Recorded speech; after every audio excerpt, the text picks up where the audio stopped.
Know your place, my father sneered, tossing a set of house keys into the dust at my feet. You're just a girl, and this family's legacy belongs to sons who actually carry our name. My brother laughed, kicking my suitcase toward the driveway of the grand estate I'd spent 7 years maintaining. They thought they were throwing me out with nothing but $200 in my bank account and a broken heart. They expected me to beg. They expected me to cry. But as I picked up my bag, I felt the cold weight of a sealed manila envelope hidden in my coat. An hour ago, a county clerk had handed me a certified property record from 1998, a document my parents had conveniently buried for 25 years. They told me to know my place. But that single sheet of paper was about to show them exactly where that was. My name is Clara Vance. I am 32 years old, and for as long as I can remember, I lived in the heavy, suffocating shadow of my younger brother, Julian. Growing up in the historic Vance Manor, a sprawling, multi-million-dollar estate set on 20 acres of pristine land, you would think life was a fairy tale. But inside those polished oak doors, equity didn't exist. My father, Richard, was a man obsessed with legacy, lineage, and optics. My mother, Eleanor, was his dutiful echo. And Julian was their crown jewel. Julian was 29, handsome, incredibly lazy, and utterly incapable of taking responsibility for anything in his life. He had dropped out of 2 prestigious colleges, failed at 3 separate business ventures funded entirely by my parents, and spent his weekends driving luxury sports cars into debt. Meanwhile, I was the invisible workhorse. I had earned a degree in business administration, managed the entire maintenance and daily operations of the estate, coordinated the staff, handled the property taxes, and even ran my father's small administrative office. I worked 80-hour weeks for a fraction of what a hired manager would charge, all because I believed my father's quiet promises that one day my dedication would be recognized. I thought hard work mattered. I was wrong. The breaking point arrived on a chilly Thursday evening. My parents had called a formal family dinner, insisting it was time to discuss the future of the Vance estate. I arrived at the grand dining table expecting, at the very least, a promotion or a small percentage of ownership in the management firm I had built from the ground up. Instead, as the roast dinner was served, my father set down his wine glass and placed a thick leather folder in the center of the table. He looked at Julian with an expression of pride he had never once offered me. He announced that he was officially transferring the management, title, and total control of Vance Manor over to Julian. Not only that, but they were liquidating the carriage house on the edge of the property, the very cottage where I had lived and worked for the past 5 years, to provide Julian with $500,000 in liquid capital for a new luxury concierge startup. I sat frozen, the fork slipping from my hand. I asked what this meant for me, for my job, for my home. My father didn't even flinch. He told me that Julian needed a fresh start, that a man needed property to be taken seriously in business, and that as a woman, I would eventually marry and belong to another household anyway. When I stood up, my voice trembling, and reminded them of the 7 years of unpaid labor, the sleepless nights, and the sacrifices I had made to keep the estate profitable, my father's face hardened. He slammed his hand against the mahogany table. "Know your place, Clara," he snarled.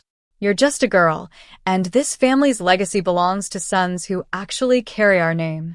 My mother simply looked down at her plate, avoiding my eyes, while Julian smirked, swirling his glass of bourbon. My father gave me an ultimatum: 48 hours to pack my personal belongings, vacate the carriage house, and hand over every key, document, and access code to Julian. They treated me like a disgraced employee being escorted off the premises. That night, packing my life into cardboard boxes under the dim light of the carriage house attic, tears of frustration blurred my vision. I felt completely hollowed out. But as I pulled down an old, dust-covered wooden chest from the highest rafter, a trunk that had belonged to my late grandmother, Evelyn Vance, something caught my eye. Beneath a pile of hand-knitted blankets lay an old, leather-bound personal ledger. Grandmother Evelyn had been the original matriarch, a fiercely independent woman who had bought the land decades ago before my father built his grand house upon it. She had passed away when I was 7, but I remembered her warmth and her sharp intellect. Flipping through the yellowed pages of her ledger, I found detailed entries of land purchases, tax records, and personal journals. But on the very last page, tucked into a glued sleeve, was a faint carbon copy of an unrecorded trust deed from 1998. The handwriting was unmistakably my grandmother's. It made vague, technical references to a protected family trust and an irrevocable land transfer that did not align with the story my father had always told, that he had bought the land directly from her before her passing. The ledger noted that the true title had been registered under a specific filing number at the county deeds office. My pulse began to quicken. Could my father have hidden something? The next morning, instead of quietly surrendering, I took a detour to the County Hall of Records downtown. The building was quiet, smelling of old paper and floor wax. I approached the counter and handed the clerk the filing number from my grandmother's ledger. The clerk, an older woman with glasses resting on the tip of her nose, spent 20 minutes searching through digitized archives and physical microfilms in the back room. When she finally returned, she didn't just bring a single sheet. She carried a heavy, stamped manila envelope. She opened the file and pushed the certified property master deed across the counter.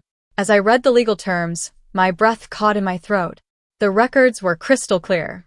In 1998, 2 months before her death, Grandmother Evelyn had not sold the 20 acres to my father. Knowing how my father favored Julian and disdained female independence, she had placed the entire land, the estate, and all permanent structures into an irrevocable private trust. The terms of the trust stipulated that my parents were granted temporary life tenancy to live on the land, but they held zero ownership rights. The sole, absolute beneficiary of the trust, entitled to total ownership of the property upon reaching the age of 25, was me. My father had buried the trust documents decades ago, taking advantage of the fact that I was a child when my grandmother died. He had spent 25 years posing as the lord of the manor, building his reputation on a property he never actually owned. And now he was trying to gift my land to his golden son. They didn't just disinherit me. They had spent the last 7 years allowing me to work as a glorified servant on a property that had legally belonged entirely to me since my 25th birthday. I didn't scream. I didn't rush home to confront them. Instead, I called the sharpest real estate and estate attorney in the city, a woman named Eleanor Vance's worst nightmare, Sarah Sterling. Sarah reviewed the certified clerk documents, checked the state registry, and smiled a cold, professional smile. She confirmed that my parents had zero legal standing to evict me, zero right to sell the carriage house, and zero authority to transfer the title to Julian. Furthermore, because my parents had collected rents, taken out unauthorized lines of credit against the property, and failed to account to the true trustee for 7 years, they were legally liable for massive financial restitution. We crafted a meticulous plan. When I returned to the estate to gather the last of my things, my father and Julian stood on the porch. That was when my father threw the keys in the dirt and delivered his final insult, telling me to know my place. I picked up my bag, looked them both in the eye, and quietly walked away without saying a single word. I let them think they had won. I let them believe I was defeated. For the next 2 weeks, I stayed in a modest apartment near the city center while Sarah set our trap into motion. Julian, flushed with the arrogance of his new ownership, immediately began planning a massive housewarming party at Vance Manor. He wanted to launch his new concierge business in style, inviting local politicians, high society investors, news reporters, and wealthy family friends. He posted insufferable updates on social media showing off his grand estate, raising a glass to self-made success. My parents spent tens of thousands of dollars catering the event, eager to showcase their golden boy to the world. I monitored everything silently. We waited for the exact moment when the maximum number of witnesses would be present, ensuring that the cover-up my parents had maintained for 25 years would shatter in the most public way possible. The night of the grand party arrived. Vance Manor was glowing with warm lights. Valet drivers lined the driveway, and over 100 elite guests mingled on the lawn, holding champagne flutes. Julian stood on the grand marble staircase in a tailored suit, raising his glass to make his keynote speech, flanked by my beaming parents. "I want to thank you all for coming to my home," Julian projected loudly, his voice echoing through the foyer. Building a legacy takes vision, strength, and the right bloodline.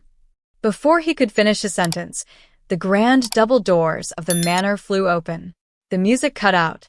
Guests turned around in confusion as I walked into the foyer, wearing a sharp black suit. But I wasn't alone. Walking beside me was attorney Sarah Sterling, two uniformed county sheriff deputies, and a court auditor carrying a stack of legal summonses. My father's face turned bright red as he pushed his way through the crowd. "Clara? What is the meaning of this embarrassment?" he roared, trying to maintain control. "I told you to stay away from this family. Officers, remove this woman from my property." Deputy Miller stepped forward, placing a hand on his belt. "Sir, step back. We are here to execute a lawful court order." Sarah Sterling stepped into the center of the room, her voice carrying effortlessly across the silent, shocked crowd of high society guests. "Good evening, everyone," Sarah announced calmly. "My name is Sarah Sterling, legal counsel for the absolute legal owner of Vance Manor, Ms. Clara Vance." A collective gasp rippled through the room. Julian's champagne glass wobbled in his hand.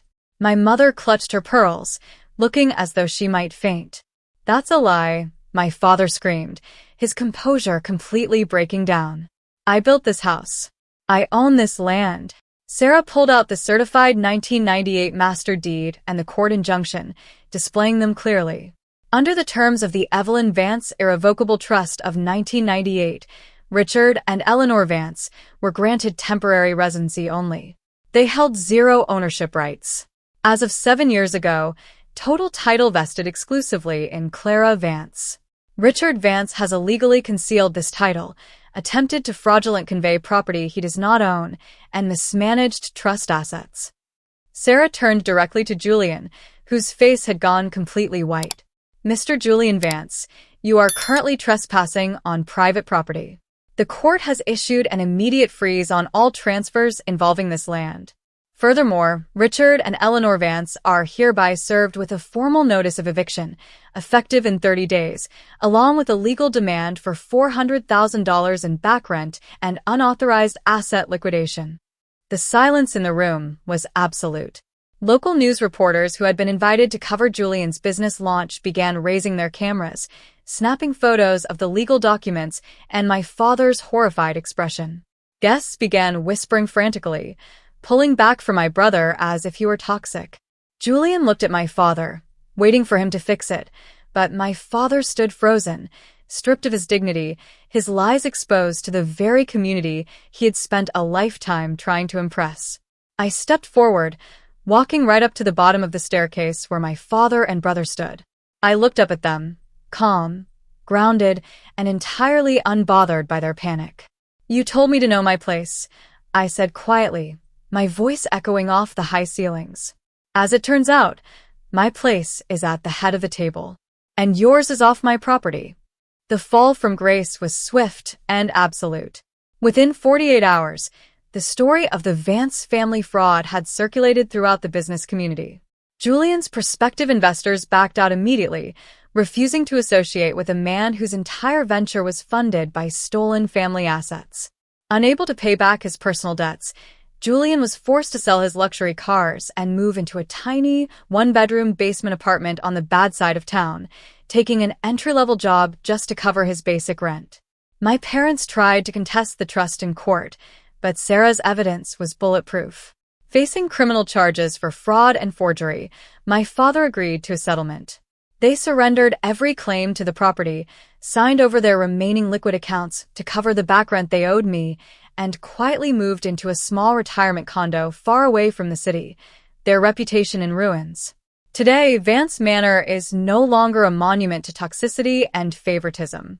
I took full possession of the estate, renovating the main house and converting the 20 acres into a thriving, community-focused business center and sanctuary for women entrepreneurs starting over. I built a life defined by my own strength, not by the permission of men who thought less of me simply because I was a daughter.